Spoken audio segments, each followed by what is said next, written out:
Well, our moms think we're funny. Hey everyone, I'm Acomi. Hey everybody, my name is Turk182. How you doing? I think I'm doing alright tonight, man. I'm feeling good, feeling loose. And that is why I won't do two shows now anymore. I won't. I just won't do it.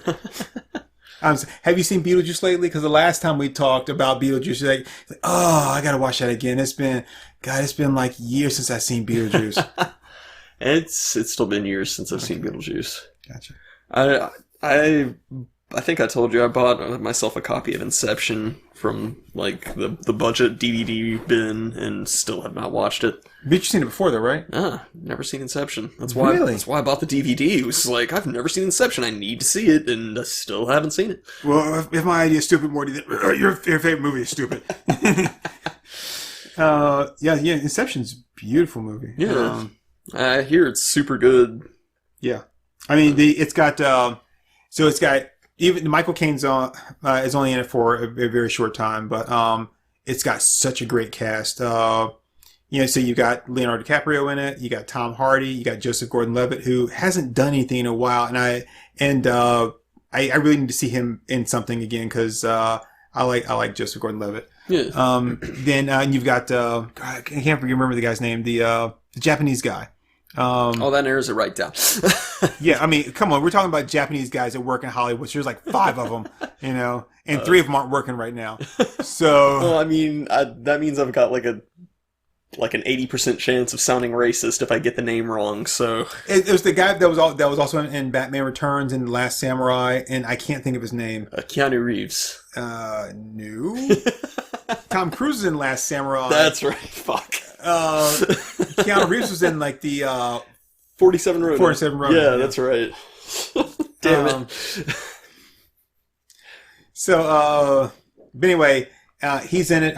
There's a let's see, Rutger Hauer. No, is it Rutger Hauer or is it Tom Berenger? It might be Tom Berenger. Or shit, I can't think. Which one is it that plays his anyway. And Pete Postlethwaite is like one of the last movies he did, I believe, before he died. Wow. Because it was, I was a big fan. I'm not gonna say huge fan, but I was a big fan of Pete Postlethwaite. I really liked him a lot, and I can tell you why. It was because of his role in Jurassic Park 2. Mm-hmm. Yeah. Where he played the big game hunter that was there to help them like kidnap dinosaurs, but just because he wanted a shot at capturing or killing the T-Rex. Yeah, yeah. And when what's his name? Big guy, comedic actor. I'll get his name in just a minute. Big guy, comedic actor. Yeah, well, he used to do a lot. He used to do a lot of dramatic and like just kind of like non-comedic roles. Then he just kind of switched over to comedic roles, and Gabriel then Iglesias. And then that was it. That he just been kind of doing that since. But he plays a straight guy in all of them, though. That's the odd thing is that he's a really good straight man, but he plays a straight man in all of them. It is late when I can't think like this, and I can clearly see. We had a really good head of steam built up on the last one, and then we just kind of like petered out super fast. Crap. And I hate having to look things up, so I don't want to do that. But I also don't want to keep going.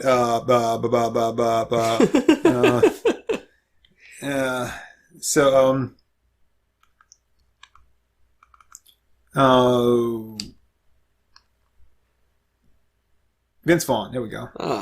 So Vince Vaughn lets all the animals that they caught loose, and they trash the camp. And then, they've got to go now. Like all the stuff they had, the equipment, and everything they had to do this thing, like it's all trash. So they just have like limited things.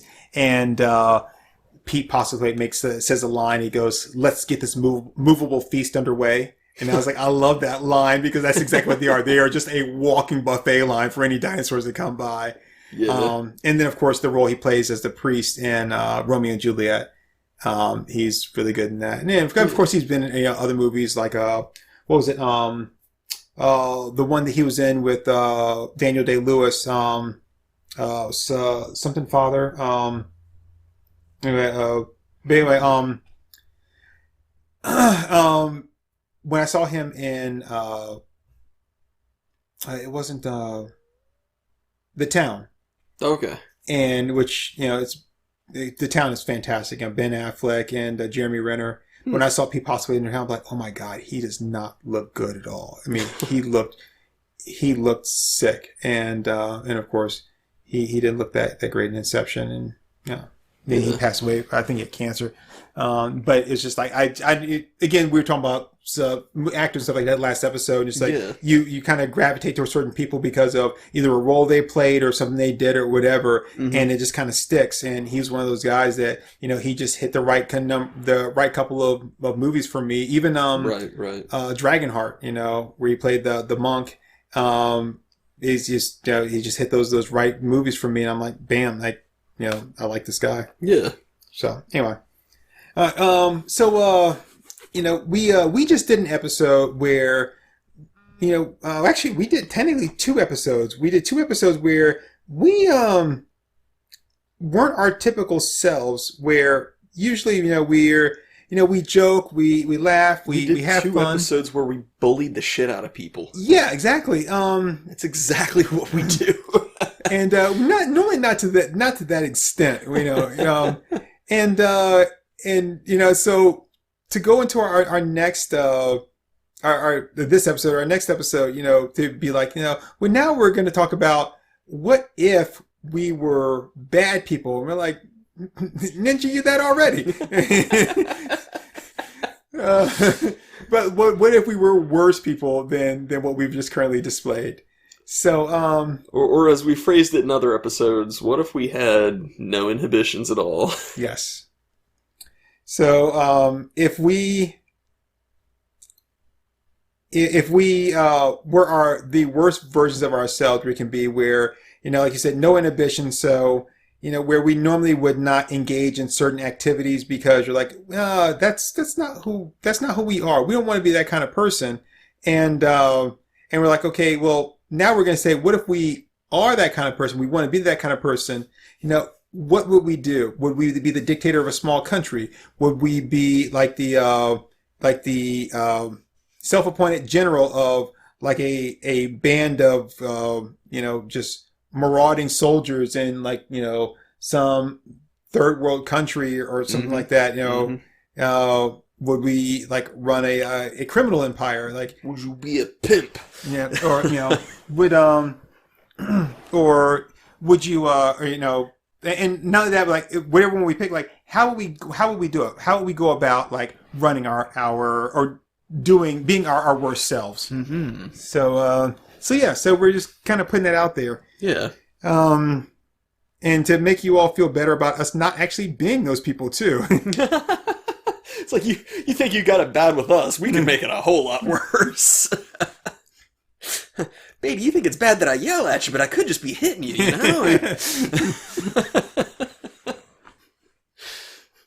So why do you think I wear that glove full of Vaseline? Hey, that's not me being an asshole. That's Grapes of Wrath guy, man. I mean, he did that, not me. So you take that up with. I was just picturing Tyler Durden with his rubber glove. Finish her off. What's that? The Steinbeck? Grapes of Wrath? Yeah. Yeah. So yeah. Don't look at me like oh, you're a horrible person. I mean, I don't remember a glove full of Vaseline in Grapes of Wrath. It's been a while since I've read it. I'm sorry, not Grapes of Wrath. I meant Mice and Men. Sorry. Oh yeah. Oh, Mice and Men. I'm saying, but still, that's not me. That's not me. I wouldn't wear like a glove full of Vaseline. I just carry around some baby powder. See, that's like the preacher's kids in church growing up who would say bad words from movies, but then be like, yeah, but I didn't say that. I was just quoting it, Oh, right. And I like in Ninja Turtles when Raphael is running after Casey and he says damn, but I didn't say that. He did. Raph said it. So. He doesn't believe in God. What? It's just atheists. Okay, I would rather the Ninja Turtles be atheists than to have like Michelangelo come up to me and he's wearing like a crucifix around his neck, I just like no that. I know who came knocking on your sewer door, but like, I don't know how they convinced you that. But no, that should never have happened. I want to write shitty TMNT fan fiction where they all become Christians. That there's a schism in them because Donnie wants to be a Methodist, but Mike wants to be a Baptist. You'd be amazed at just how much Christian Sonic fan fiction there is. Oh wow, that's what's there to be Christian about it? It's just Sonic. It's Sonic. Jesus loves him. Oh, I bet you they changed the rings to halos. I mean, like the one I read when I was a kid was just that he like full bore just accepts Jesus as his savior. Like there's no allegory, no methodology to it, nothing. It's just like these characters are just like randomly like, oh, Sonic, Jesus was somebody who came to Earth and died for everyone's sins. And Sonic was like, way past cool. You know what will be funny is if like you made Sonic what do you call those guys? The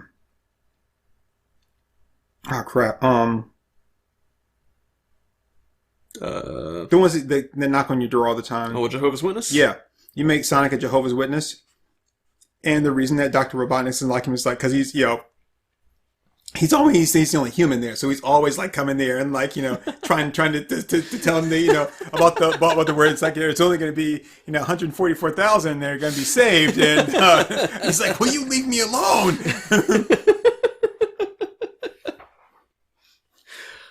Oh, and that's it. So Robotnik is like where he may have been open to listening to the message at one time, he is not anymore. He's like, okay, I've had my fill of this and this guy. So he's like, he's through with it, and so that's why he's trying to kill Sonic. And Robotnik was having some pretty good conversations with Shadow about it, and was like really beginning to consider visiting the church. And then like one day at work, Sonic just ran up to him and was like, Christmas is actually a pagan tradition. Then he like runs out of the room, and Robotnik's like, "Man, fuck that guy." Yeah, because he runs in there and says what he has to say, and then runs out before you can retort, right? He runs in there and is like, "You should really say your grace and give praise to God for the food that you just had." There's a lot of kids in China that are starving, and it's like they wish they had that kind of food too, but they can't because they worship Buddha. And then before you can say anything, he goes zipping out the room again. They're like, "Fuck yeah!"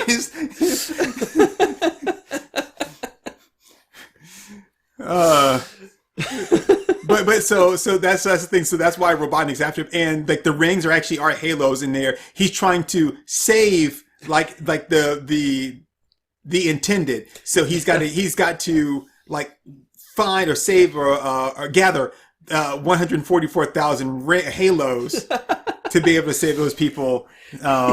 He keeps giving Robotnik the rings. He's like, lay not for yourself treasures on earth, but rather in heaven. And he runs back out of the room.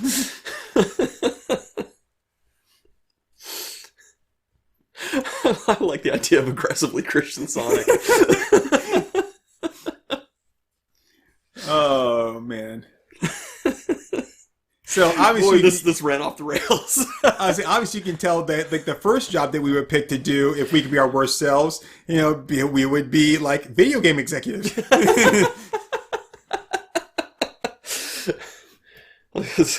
Sir, the kids aren't going to want to play this game. Fuck them kids. Now, how do we insert microtransactions into Sonic?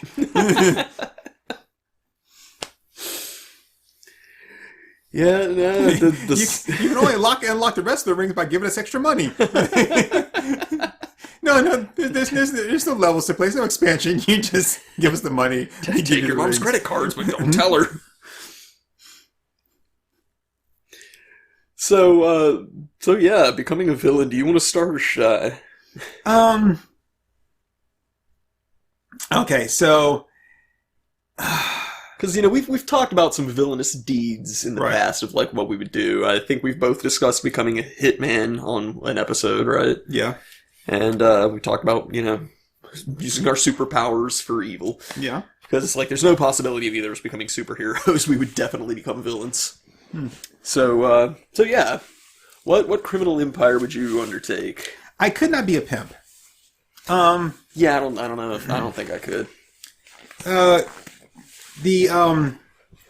I couldn't be a pimp because one, it's like being a pimp, you're it's not even the fact that you're making money off these women and all that kind of stuff, but like one, I don't really know like kind of what a pimp does except for collect the money. And like God, I don't want to put people down, but let's just say prostitutes, like street walking prostitutes, are not call girls. Mm-hmm. Okay, so you're creating a stable of women who are desperate in some fashion or another. Whether it be because they just they got the short end of life and they like this is all I can do right now just to keep myself afloat and and just make any kind of ends meet at all. Mm-hmm. And it's kind of like any of those other things that kind of spiral down with like, this is the only thing I have, and I'll just do this just a couple times just so I can like get bills caught up or like, make sure that, the landlord's not going to kick me out or whatever. And then I will, I'll go back to, or I'll do something else, which of course, never happens. Right. Right. But you're creating and I'm say stable because that's what they call them, but you're, it's almost like being like a modern day pharaoh. Mm-hmm. Mm-hmm. Like you're building your pyramid or your glory, off of someone else who you pretty much have enslaved in one fashion or another. And the thing is, it's not like these people are the best off anyway. Mm-hmm. So you're really just kind of tying them down even more. And then if they would you run a high end brothel though? No, because that means I got to kill a lot of people. Because one, you can't come into my brothel and you can't smack my women around, right? Well, you gotta be respectful, and I'm not just gonna smack you around either. No, you don't do that. Because if you're gonna smack one of my girls around, that means you're probably smacking your wife around. Mm-hmm. So if you don't ever show up again, I'm not gonna feel bad about it, and I'm sure she's gonna find a way to move on. Right. Yeah. And that's a lot of work. And plus, running a brothel is not really criminal empire enough. I mean, but like I said, but I just the whole process. So let's say that the girl is not making you money, right? She's not out there like, walking or or collecting as much as she's supposed to. Well, then what do you do? I mean, Wayne Brady's gonna have to choke a bitch. Yeah, but I mean, that's just damaging my product even more, right? Oh yeah. That's they'd be like, hey, so you were a little late delivering those pizzas, so I'm gonna teach you a lesson. You go out there and you shoot both of his tires, right? But so we're gonna get those pizzas delivered faster, then, right? Like I'm not quite sure if you understand how this works, Like the people that came by, they weren't impressed enough by my looks to hire me, right? But the fact that my nose is broken and I got the black eye that's swollen shut, that's bringing in a whole new crowd. This is your chance to become like better than that, though. Like, because you can change the game, and you can just sort of do like no, y'all motherfuckers think y'all changing the game. You ain't changing nothing. No, it can be like, hey, I see that you're having trouble bringing in the money, and then you do like that 80s thing where you take her glasses off, and it's like, oh, you're actually beautiful. You just need a makeover, and then you have like a music montage. I'm a pimp, man. I can't be making over every bitch I find on the street. No, that's what that's what the other hookers are for. Yeah, no, that's not for me. Just that whole thing is not for me. I mean, I wouldn't do it. Yeah, no. So, no, that's not for me. Now, I can run a criminal empire. So let's do this. If I ran a criminal empire where the my like the different arms of my empire handle different things, like I'm not dealing with it directly, even though I know there are people under me that are dealing with it because that's what I've told them to do, right? So there may be a guy under me that runs hose, right? This is street lingo, by the way. So I'm not trying to be disparaging in any way. Gator needs his cat, bitch. So, but so the guy that runs hose, okay, he's doing that. Not me. He works for me, but he's handling that. Then I got a guy that's handling gambling and that kind of stuff and betting. Yeah. Or guys, plural. And I got one that's dealing with drugs. I got one guy that's dealing with arms sales. That's I could do that. The problem I have, the most difficult part about that is making sure that you have a good and trustworthy partner. Like your number one, your guy, your number one guy that kind of helps you to manage things along with it, and then he's the one that, or she's the one that also gives you like the kind of the advice when you're like when you're just kind of talking out loud. And so anyway, because even if it's like a friend of yours that you trust, once you get into that lifestyle, things change. Right. And the closer they are to you, the more dangerous they are to you. But you can't keep everybody at arm's length. It's like the PS2 video game for The Thing. Yeah. Like when you have like a gun or certain things, you have to build trust in people, or else they'll think that maybe you're the thing. So, and you have to like share things with them, like, okay, well, I got to build trust this person, so I'm gonna give them the gun, which may be the wrong thing to do. So it's like you've got to build trust with them, but at the same time, you have to know that some of these guys could flip on you at a minute's notice. So you've got to, and you also got to instill fear in them too. Right. But not in the in the sense where they never know if you're going to flip out and like kill one of them just randomly. Right. But they also have to know that you could just kill one of them randomly. It's like I don't want you to fear that. That might happen. I don't want to create that kind of environment. But I do want you to know that's a possibility that that I could just walk out the other room and just like shoot one of you right in the head and just and just keep on moving just keep on walking. So you basically want to be the Jared Leto Joker. No, well, I'm saying I want them to understand that that's a possibility. So I don't have them thinking about turning against me because they're because they're like, if he even thought that, or believed for a minute that I had any kind of thoughts about that or, was considering it, I'd be gone. Yeah. But I don't want to threaten them to where they're like, they're so scared that they're like, what, the only way that I feel safe is if I killed him. Right. So it actually sounds like joking aside, it actually sounds more like you're kind of wanting to be closer to like Gus from Breaking Bad.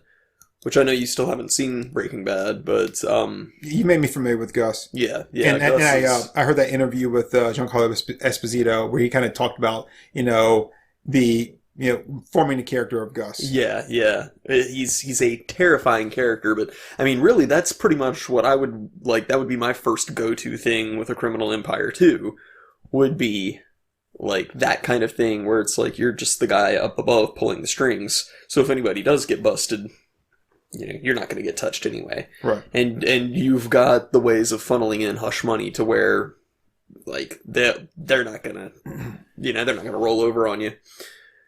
But I think I told you about, like, the box cutter scene with Gus, yeah? I don't think so. So, because you're talking, that this is kind of spoiler heavy, but are you okay with me spoiling some Breaking Bad? Go ahead. So, there's a scene, and this is like, Gus is always very arm's length, and he's very, very cautious, and that's a big thing with why I like the character so much, and why I think you would dig the character so much, is that he is extremely cautious, and like it takes you a long time to even realize that he is this criminal overlord. But at some point, like Walt and Jesse fuck something up. There's this whole dispute of, is Gus going to kill them, or what's going to happen here? And so one of his henchmen's like, fuck it, we should just kill you guys, we don't need you, I can make the meth, and he just starts mixing the meth. So finally, after like several minutes of this, Gus comes in, and he just like slowly walks across the room, and he puts on like the coveralls and like the rubber gloves and all that, just puts on all this protective gear, and then he like walks across the room and goes to like this work table and opens up a drawer and pulls out a box cutter and closes it, walks back across the room and just stands there for a minute, and then just like grabs the henchman who's mixing the meth and just slits his throat and holds him in his arms until he bleeds out and dies. And then he looks at Walt and Jesse and goes, "Get back to work," and he just walks out of the room. Like, that's all he does as far as that whole fiasco, and it's beautiful. It's like that's the only time you actually see him get directly violent. And I think that's something too that my guys would have to know, that like if I tell you to do something, so obviously as the head, I want to keep myself clean, you know. Mm-hmm. But I also want them to know that I'm not going to send them to do something that I wouldn't do. So if I tell you to kill this person, right? Right. You would have to know that that's something I'm capable of doing. Right. Right. Obviously, I can't go around killing everybody that needs to be killed. And that's it. And that's the thing that, like, the one thing that really kind of keeps me out of that lifestyle. Well, several things, but one of the things is that there are, I guess I said this one before, when you get into that kind of a lifestyle, right, you have to make decisions, that aren't necessarily good ones. They're horrible decisions that you have to make. And you have to say, okay, I'm going to start, like, you know, like you said, like Gus, like, I'm going to start selling drugs or running a criminal empire or whatever it is. And that means that I'm going to have to do A, B, and C. Mm-hmm. And I'm going to have to do those things. And I'm going to have to, you know, be very comfortable with doing those things. Yep. And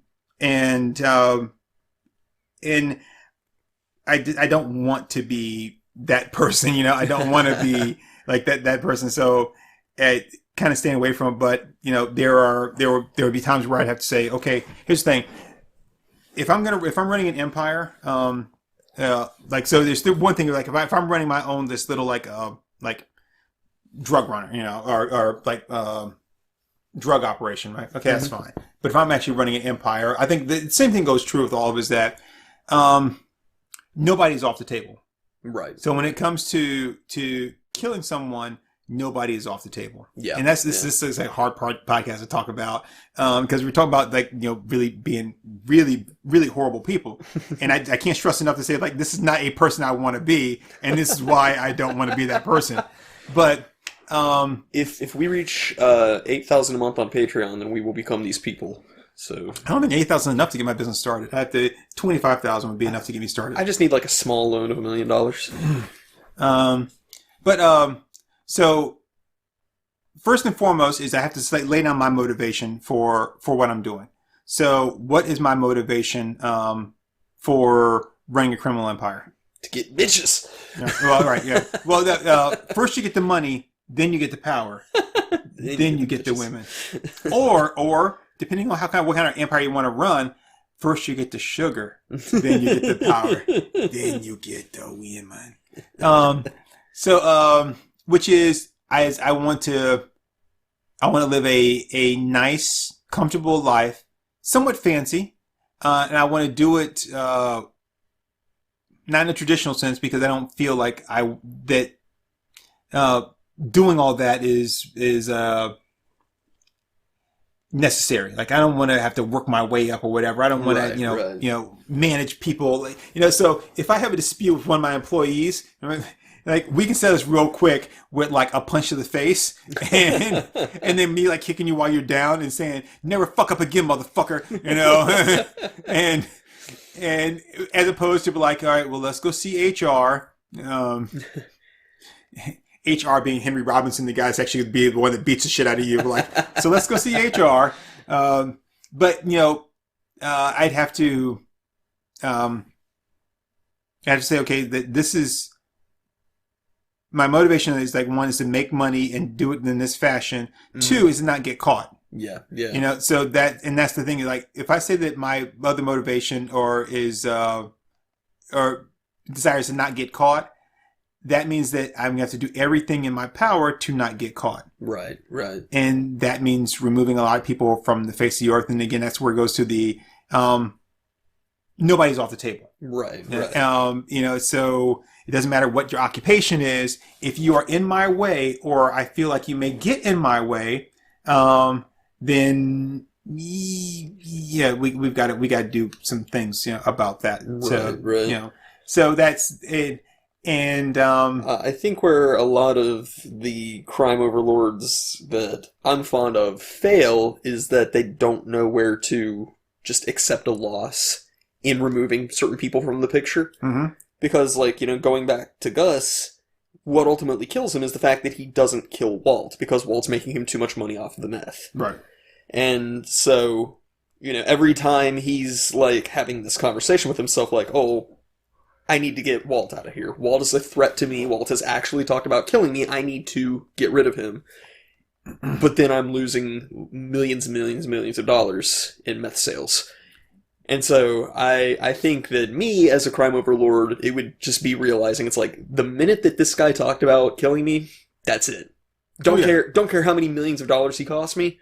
I still control the game. I still control the meth sales. I may not be selling as good product, but I'll still be making slightly fewer millions of dollars. Yeah, and it's I'm not making any money if I'm dead. And I won't be dead. So you've got that, and another good example would be Doc in Baby Driver. And I've talked about this in our What We Would Do Differently episode is, what I would do differently is I would not have brought bats back for a second job. That's true. It's the minute that I saw on the first job, it's wow, you fucked up here, you're a threat to my success because I need everything to go like clockwork. So I'll find somebody who's just as deadly as you, just as fast on their feet with their thinking, who's not gonna, try to knock over a gas station the night before a big heist and kill all of my contacts in the police. Because that fucks up everything. And knock over a gas station just for some packs of gum. Yeah.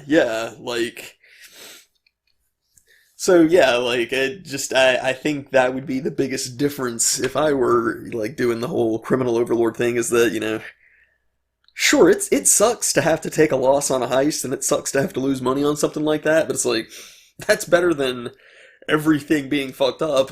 It's better than being dead. So yeah, it's sorry, Bats, you're out.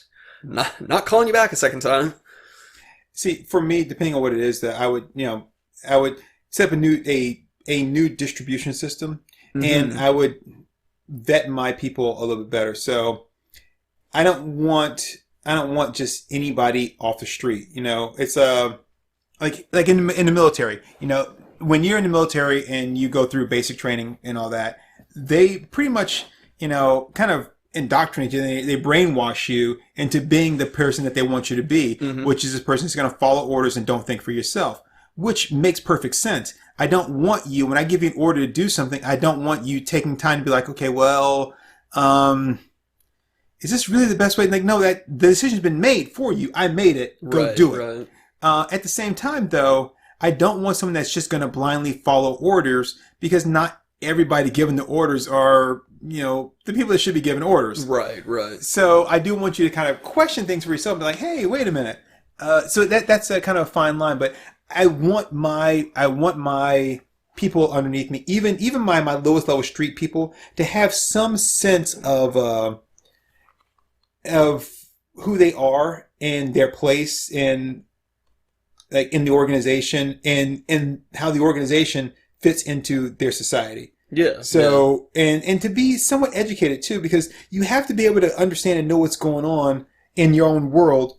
And I can't just have just a bunch of street thugs. Yeah. Because the Yakuza actually had a general knowledge test that they made people take when they were applying. Really? Yeah, you had to be able to answer math and science questions and things like that. And I think you even had to write an essay on why you wanted to join the Yakuza. Wow. So yeah, they're a pretty good example of it. I think the Yakuza is a very, very interesting criminal organization. Because what I don't need is some street guy out there thinking because he's part of an organization that automatically makes him tougher. He's got always people that have his back and stuff.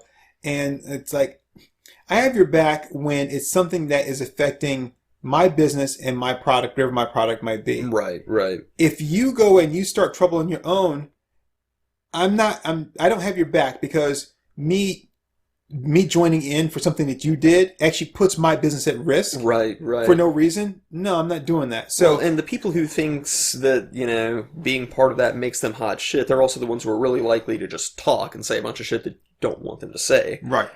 And they go out, in some cases, looking for trouble because they're trying to prove themselves all the time. Or they're trying to show off. I don't need that. Yeah. No, you want people who keep their heads down and their mouth shut. Right. Like, one thing I thought was interesting about the Italian mafia is that they do not allow their guys to do drugs, and they frown upon them drinking because that makes them more likely to talk. Right. And there are family secrets that you cannot share as part of the mafia. So there are just certain families who are like, no, you don't drink, you don't do drugs, because we're not going to chance a compromise. Another thing is that everything will stay in house. Mm-hmm. So you got somebody that needs to be taken care of, or you got like a drop that needs to be done, or a pickup. It all stays in house. I'm not going to use like some other organization, like some kind of like motorcycle club or anything like that. Be like, right. to go and do this or do that for me. No, it all stays in house. I trust these people to the extent that I trust them, which is more than I trust anybody else. But at the same time, not trusting them at all. Right. And that's where it needs to stay. It doesn't need to go outside of that. There's a part about, making sure that you're instilling the proper amount of fear, and it's almost like a parent where they instill fear of retribution, but not just arbitrarily, it's like, oh no, dad's home, that, not that kind of thing, but and to know that, for everyone to know that you will take care of things. Right. And not just outside things, but inside things too. That, if there's conflict between two people within the organization, we need to rectify that. Yeah.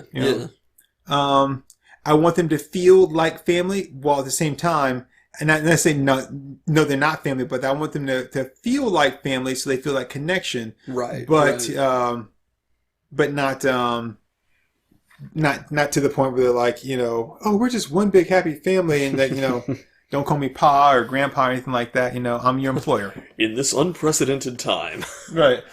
My criminal underlings are family. And only certain people should even know who I am. Oh, hell yeah. No, I mean, you have to be at a certain level to even know, like, who I am. Oh, yeah, absolutely.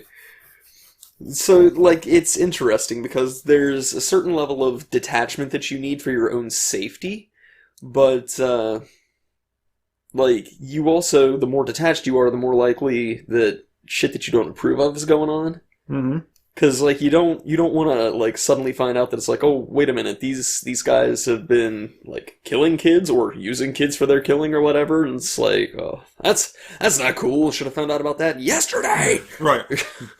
Yeah, that's the thing. When we're talking about this, it's such a evil thing to talk about, but unfortunately, it's like I say, if that was something I was gonna be a part of, then I have to be a part of it all the way, and it's rough to be able to say that, okay. Yeah, I mentioned a lot about taking care of people and hey, if this person's got to go, they got to go. Mm-hmm. But then there's also times where you're like, I don't need to hurt you. I just need you to get you to do what I want. Right, and that means hurting other people that aren't involved. Yeah. And I can't feel bad about that, because again, what's my motivation is to make money doing this thing here, mm-hmm. and not get caught.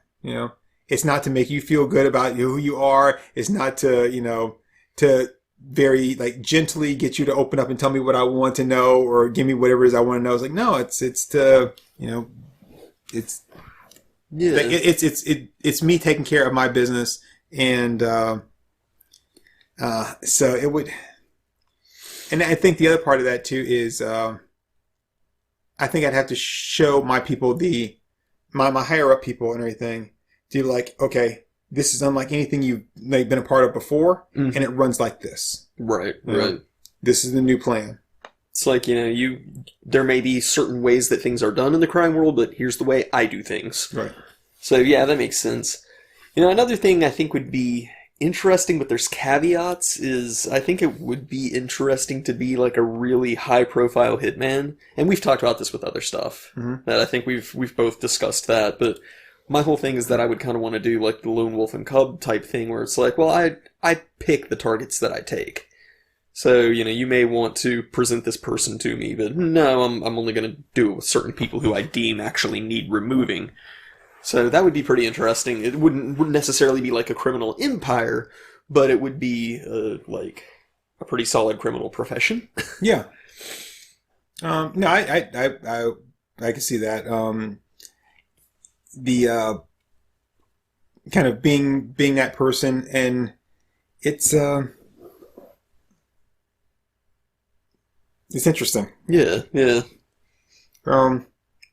I would not want to be a self-proclaimed general leading an army in like some like foreign country. Nah. No, that to me is just that's the like a third world country like a version of like a street gang. Right? Yeah. Like you're not really doing anything. So like what do you like what are you protecting? What do you want here? Right. Walking around just like flexing. It's technically not illegal, but there's always leading a cult. Yeah. I mean, I don't know. So, I mean, yeah, leading a cult, yes, it would be very easy. It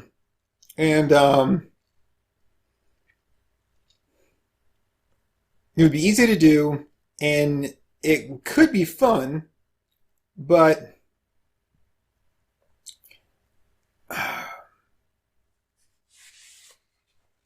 it could be. I don't know what the perks are. What are the perks of leading a cult? The Rashish Purim was his name. Mm-hmm. I mean, he got like a shit ton of Bentleys and Rolls Royces, and yeah, but what do you do with them? He rode around in them and wore them and shit. And, I mean, and plus he like got to have sex with like any of the cult chicks that he wanted to.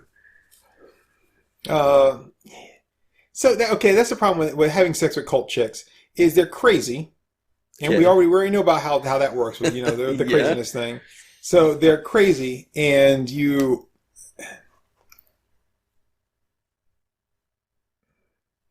for them, they're also not sometimes the best talent in the world. You know what I mean? Yeah. It's like okay, I can do this. Like, I can have me like a different like 18, 19-year-old every night for like 2 weeks and never have the same one twice.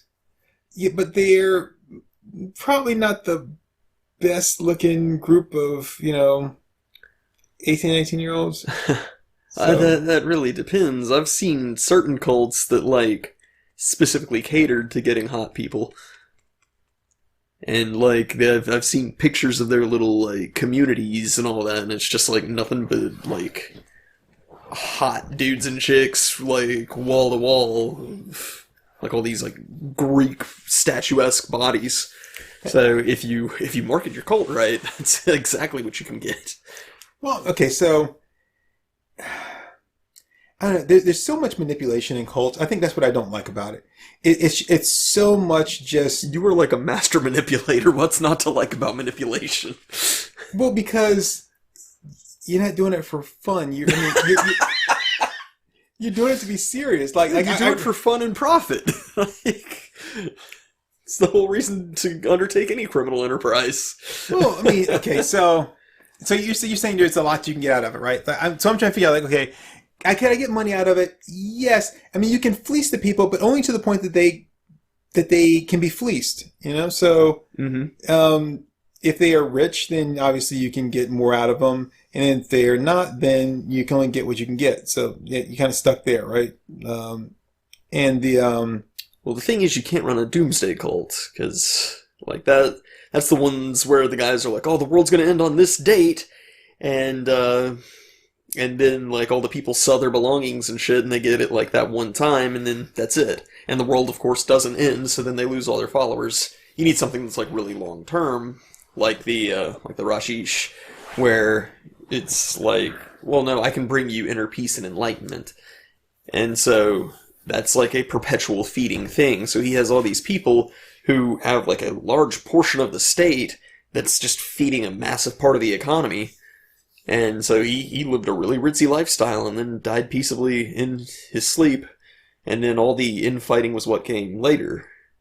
Now, you know he did not die peacefully in his sleep. Was he poisoned? I'm just going to say this. I thought he died peacefully and it was other people who got poisoned. Right, there were some other people that got poisoned by that bitch.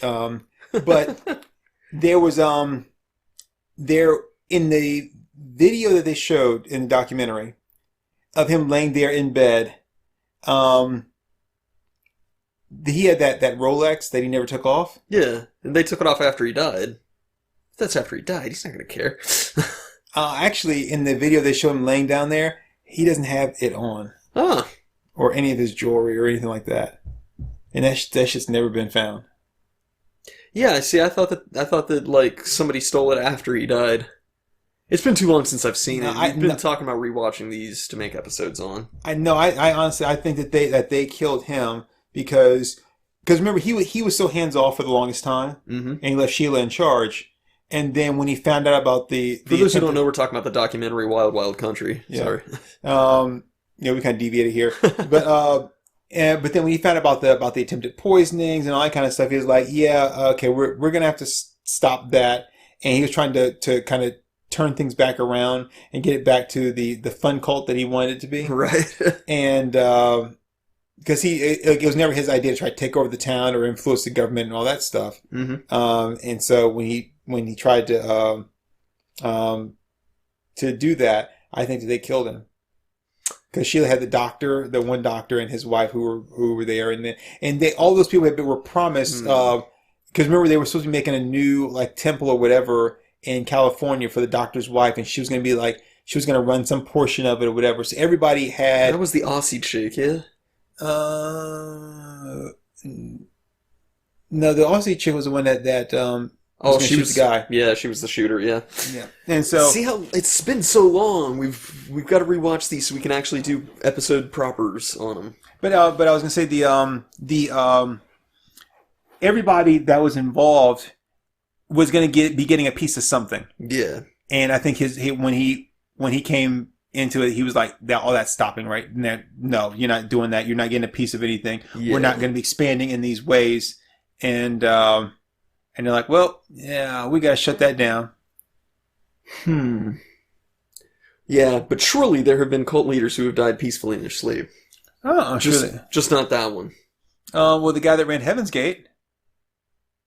I mean, he poisoned himself and then laid down. I was about to say, wasn't that Jim Jones? No. He ran the People's Temple. That was Jonestown, yeah. No, the guy that ran Heaven's Gate, where they were going to get behind a Hale-Bopp comet. Oh yeah. Which that's one I don't understand at all. Like the Hale-Bopp only passes through here. I don't even think it's even going to pass through again. So all the people that didn't get on the bus, so to speak, like you're never going to make it to heaven. Yeah. Like that was your only chance. Yeah, well, it sucks to be you. Well, I mean, but there's some people that still follow. Really? Right. Like all throughout the world, some people that still follow the Heaven's Gate. And I'm like, yeah, but, and no offense to, somebody's religion, but if you're telling me that because I missed the bus, I can't go to heaven. Like, what if I wasn't even born yet and my parents like bring me into this and make this part of my religion? They're like, and it's like, oh wow, so we could go to heaven. Oh no. The bus to heaven took off like 3 years before you were born, and yeah. Well, I guess if we got on the bus, you wouldn't have been here, right? So Sonic runs up to Robotnik. You missed the Hale-Bopp comic. You'll never make it to heaven now, and he runs back out of the room. But I'm not going to worship a god that can't get me to heaven. Just like that one, he didn't have the power to just be like, hey, come on into heaven. And two is like, yeah, I'm going to send one car. You better be ready. 8:30. Don't miss the bus, motherfucker. I'm like, I'm not worshiping that God. I can tell you right now, right? If that God is like, okay, you know what, I am not worshiping you, and you can kiss my ass, like Hale's Bob God, and then he decides to do something like like, I don't know, zap me, like hit me with like a bolt of lightning or something like that. Or I'm like, well, okay, wait a minute. Let me make sure I get this straight. You can like hit me with like a bolt of lightning, or you can do this to me, but you can't give me a free ride to heaven because I missed the comet. But you don't have any problems taking like, taking your anger out of me because I said, you can kiss my ass. Like, I'm just gonna say now you can doubly kiss my ass. So, right, so you wouldn't run a cult. I mean, well, I don't know what I would really get out of it. I mean, sometimes you get like a really hot cult chick, but the thing is, they're kind of crazy. Yeah. And one of the bad things about running cults is some of these people believe in you so much is that they get too deep in the belief, and when that happens, they start to think that they know what's best. Mm-hmm. And then when you don't do what they think you should be doing, then like you're a traitor. And it's like, wait a minute. Remember how I'm the one that do this? I mean, like, okay, I know you think you know what's going on, but let me just tell you, I created this whole thing. So I'm the one who really knows what's going on. I'm the one that made it all up. So see, that's like the whole thing with you've got to establish your doctrine ahead of time, where it's like, no, I'm speaking on behalf of God here. I'm the only authoritative voice of God on this earth, so you don't get to decide that. I decide that. Yeah. And now, since you've dared defy me, I deem you a heretic, and then, the rest of your loyal cultists stone them or whatever. But it's like, so they get so deep into that belief of the cult. It's like, I don't want you that deep into it. That's what she said. Oh, yeah. I don't want like zealots and stuff like that. I just want some average, like, run of the mill, like, cult goers. Yeah. I mean, I know what I think I would do though. I would take all the bad cults that I have and I'd make them all levels of my cult. Mm-hmm. So like snake handling would be one, After you've done snake handling for like you've been you've shown that you have no fear of the snakes and the snakes have no fear of you. Yeah. So for a couple of years, then you get to move up to like bleach drinking, and then once you've drank like 8 gallons of bleach and you're all pure inside, then we'll move you up to what is other like weird ass like cult things or whatever. So I would want a cult that's so bizarre that nobody believes that it's real. So if anybody ever tries to like report what's going on with it, then like the media just like laughs at them, where it's like no, my husband defied them when they were trying to get protection money from him. They slapped him to death with fish. It's like, right, yeah, that happens. People get slapped to death with fish all the time. Right. Like, no, I infiltrated one of their cult meetings and they just ate bowl after bowl of spaghetti. Just, you've never seen humans eat so much spaghetti. It's like, okay. Yeah, okay, they were eating spaghetti. Yeah, okay. What's the big deal? People like spaghetti. It was Chef Boyardee spaghetti. Like, yeah, well, nobody eats Chef Boyardee spaghetti, so... Like, no, then they all put on paper party hats, and then one guy just started humping a pinball machine. Like, right, okay, yeah, this sounds like a real cult to me. Well, it's oh crap, I missed my line. Sorry. I was gonna say to be a pinball wizard, he has to be the best. Sorry, you probably haven't seen Tommy, but the Pinball Wizard song. Yeah. Anyway, so I mean, I don't have a problem with running a cult. I mean, I really don't. I know that should sound bad. I don't have a problem with running a cult, because I think this is what I would do. Because I have my church, right? Oh yeah. They're Redemptionists.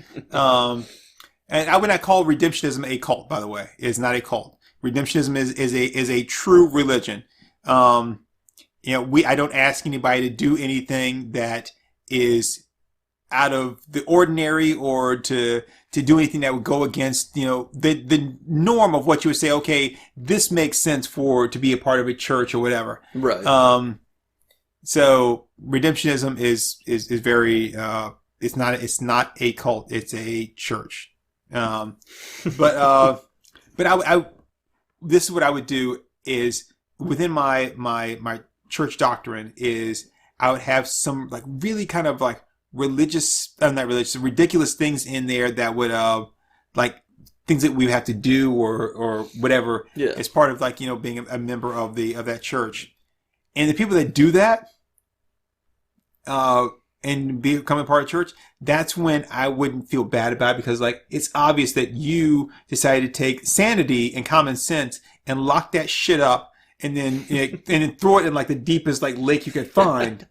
and it's like, and so because of that, I don't feel bad about what I'm going to do to you, because you're not doing anything to protect yourself. Yeah. So, yeah. You should make like some seemingly possible but actually impossible challenge for people to like progress to the highest rank in your church. Like, oh, you know, anybody who can eat 10 saltines in less than 30 seconds becomes the Grand Archbishop. I think what I have to do is once they reach to the highest level, they start back over from the beginning. but they're starting back over as the highest level.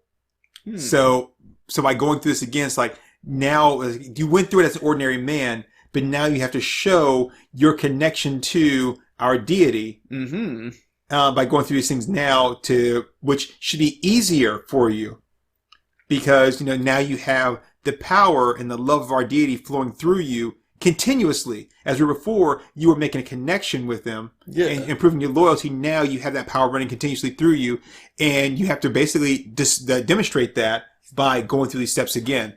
And it's cyclical, so it just keeps happening and keeps happening. Interesting. And that way I don't have to do shit. But I mean, it's just the money. And so this is the problem I have with being a drug dealer, which is in most cases, drug dealers are selling to poor communities. Right, right. I can't make any money selling to poor people. Because what you're doing is there's the poor are stealing from the middle class or the working class, and then they're using that to fund their drug addiction. Well, the working class don't really have shit to begin with. Right. So when you take what little they have, that leaves them with just as much as what you have, or if not less, because everybody's hitting them up. So eventually we're going to get to a point where the working class is now going to become the lower income class. Right. Which means still less money for me. So then who are they going to rob? And the thing is, those kind of people generally stay within their own community. They rob the people. It's kind of like the whole Silence of the Lambs, like you cover the thing you see every day. Right, so you rob the people that you see every day, the ones you feel more comfortable with. You don't go outside of that. Well, then you're still stealing from poor people that don't have anything. Right. So you're not getting anywhere. And I can't get anywhere as long as you're doing that. I can't make the kind of money I need to. Yeah. So what we have to do is we have to take our empire and move it more to the city and the suburbs. And that's when we can start making money. And we want to sell it to the more affluent, because that's where the money comes in. Yeah. Interesting. And the thing with that is that those type of people are also, they buy drugs for them to get high on, but they also buy drugs, for recreational purposes. Like, you know, I'm going to have a party. You know? Right. So instead of everyone bring their own drugs, like I need to supply some drugs, you know, I got to supply some Coke or whatever it is. And so they then become, you know, not just their own, like buyers for their own stuff, but they're also buyers, you know, for bigger things. And because they've got that kind of, disposable income. Yeah. So, that makes sense. So we're approaching the hour mark, but I'm going to throw out one last thing that I think would be pretty interesting for me, just based off of my interests. And that would be running a group of professional art forgers. Ooh. Now, you know, typically most art forgery is, like modern art and abstract art, because it's typically just, you know, shapes and things like that, stuff that's easy to replicate, easy to fake. But, you know, with this being a criminal empire and me being a criminal overlord, I would want to hire in people who can actually fake, like, classic stuff. classic paintings that have not been like accounted for, and moving that kind of stuff on the market. So I think that would be pretty interesting. You know what I think would be interesting as well. Mm-hmm. So is if your art forgers also like forged or imitated comic art. Mm-hmm. So some of those like hard to find pieces. Oh yeah. Like I mean, you can be careful like who you want to go after, but there's so much like art floating around there from different books that you could rip it off fairly easily as pages from this book or pages from that book. And as long as it's not the like the well-known pages of the things, no one's ever really going to question it, because the one person that owns it and now the person that owns the forgery, they're probably never going to meet or even know that they both have like this art. Mm-hmm. So, I mean, see, it would take a lot of homework on that, because like Marvel and DC would destroy original pages way back in the day. Yeah, but now they have to give them to the artist. Yeah, but I can take the comic book, and then from there, like draw it or even like print it out. Mm-hmm. And then so I take the comic book, take the colors out of it, you blow it up to its official size, and then remove all the color from it. Mm-hmm. And once I do that, then you print it out, and then the person just goes over it with ink. Yeah, yeah. Well, even if all you're doing is like making forged comics, like, you know, if you could make a reasonable facsimile of Action Comics #1, you know, once it's CGC graded, it's slabbed in lucite, it's not going to get opened and actually examined. Yeah. But those are harder to do because of the paper quality and stuff like that. Mm-hmm. And then, you know, there's some things that are inherent with certain books of that period. Oh yeah, like even the color of the staples is a giveaway if people know what they're looking for. So that makes that really difficult.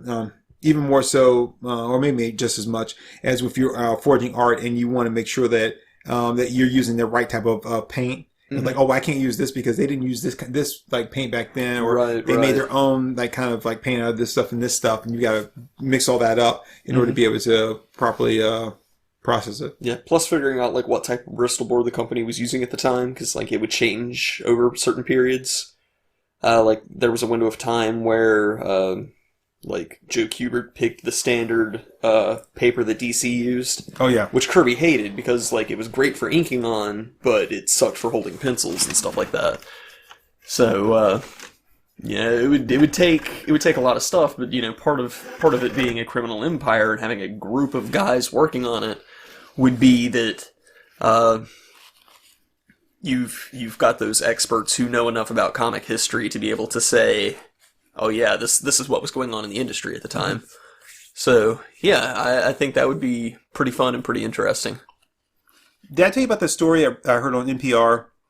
And I think it might have been like This American Life, about this guy that was hanging out with this guy at this villa in some country, and he was like a roommate to this guy, and he had all kinds of money, and he knew people, like famous people and stuff, and he was just surprising. And he asked him like how he made his money, and he never would tell him how he made his money. He would always tell me some story, and he knew that there was something about this guy that just wasn't true. Mm-hmm.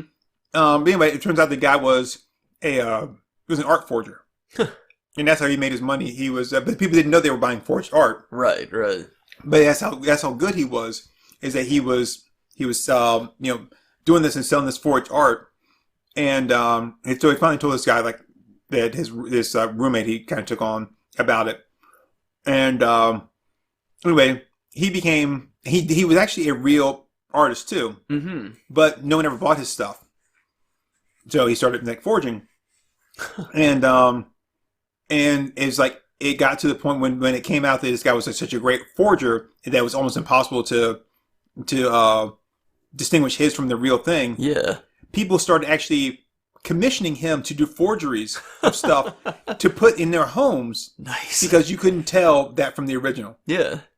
And so then he became like a semi-legitimate artist by making like legitimate forgeries. A legitimate artist. Yeah, legitimate. We haven't yeah. posted that episode yet. We haven't. But we'll post it before we post this one, most likely. Unless I fuck up the order again, because you know me. But hey, it's been an hour, so... So yeah, I don't think we admitted to being willing to do anything too terrible bad in this episode. Well, I didn't want to go all out and say certain things, but the thing is, so you have to resign yourself that you're going to do these things, and you're not going to feel bad about it, and you're not going to second guess when it needs to be done, and be like, well, is there another way around it? Be like, no, this is what needs to be done, and this is what we're going to do, and that's it. And you have to make those kind of decisions. It's like you haven't watched The Sopranos, have you? Nope. There's a which you would think that I would. It's right up my alley, but so I didn't get a chance to finish the series thing. I got all the way up to like maybe I didn't get a chance to watch like the last 2 or 3 seasons, but at one point Tony is having these nightmares, or he can't sleep. He's having these really odd dreams about stuff, and he can't figure out what's going on. Of course, the whole thing is he's seeing a psychiatrist because of like his anxiety, but he doesn't want anybody to know because that'll make him look weak and all that kind of stuff. And of course, she questions about his business, and it's clear from what he talks about if he what he does, but he's like it's like, I'm a garbage man. I work for sanitation department. Right. But anyway, he's having these bizarre dreams that he can't figure out like what they're about or what's going on. So when talking to the psychiatrist, and he's kind of going over some of them, he's like, well, it's kind of clear, but from what's going on, but you just don't want to accept it. And of course, he gets all upset at her. But basically, what it comes down to, and I think it was Big Pussy, was that one of the member of his crew was selling him out to the FBI, and he put it together.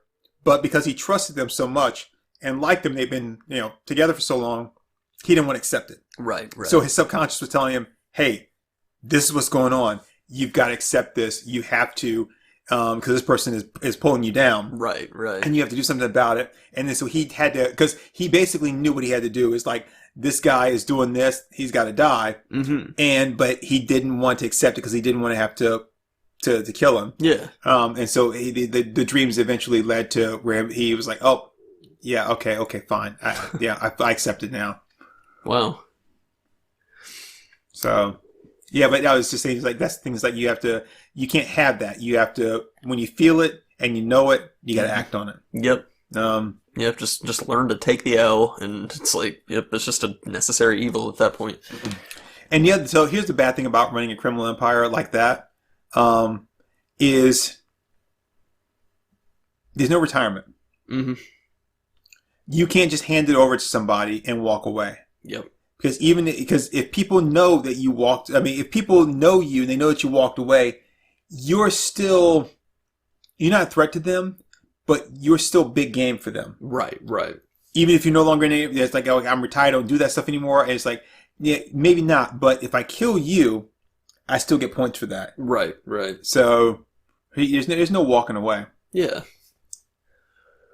But yeah, so this has been a fun one. I've been Acomi. And my name is Turk182, and I am not a criminal. But then that's exactly what a criminal would say, right? Do drugs, kids. Bye, everybody. No, nothing? No. No, I agree. Do drugs, kids.